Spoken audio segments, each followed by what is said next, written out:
Ce jour, vendredi 20 novembre 2020, marque la 7e journée de la tournée entreprise par le président de la République, journée qui a conduit les pas de la délégation présidentielle dans les collines, plus précisément dans les villes de Bantais puis de Savalou.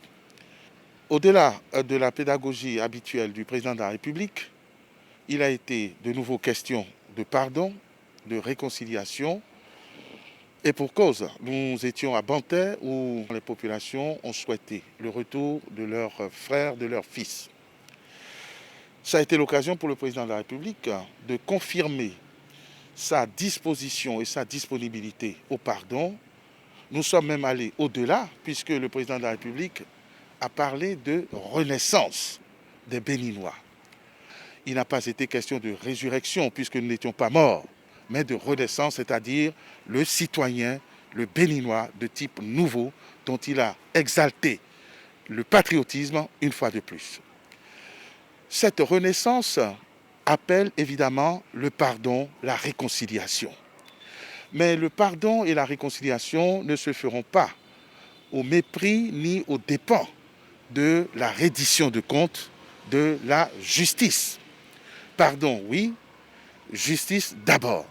Et c'est de cette manière, fort élégante mais responsable, que le président de la République a confirmé sa détermination à lutter contre la corruption, a démontré que c'est la corruption qui a mis notre pays plus bas que terre et il s'est résolument engagé et a engagé le peuple béninois dans la nécessité de reddition de comptes.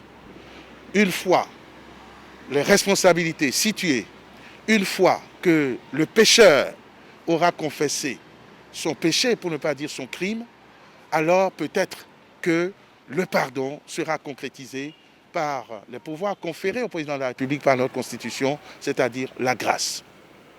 À l'étape de Savalou, le président de la République, qui parle dans chaque localité, mais qui parle à tous les Béninois, a consacré plus de temps à l'approfondissement des programmes, des projets de développement sectoriel.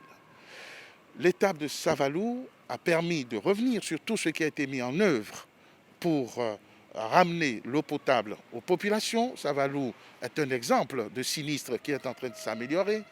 Cette étape a permis de consolider le programme phare dont le président a dévoilé les embryons à Bassila, c'est-à-dire faire en sorte que la filière cajou, que le Bénin devienne premier dans la filière cajou, comme le Bénin est passé premier dans la filière coton.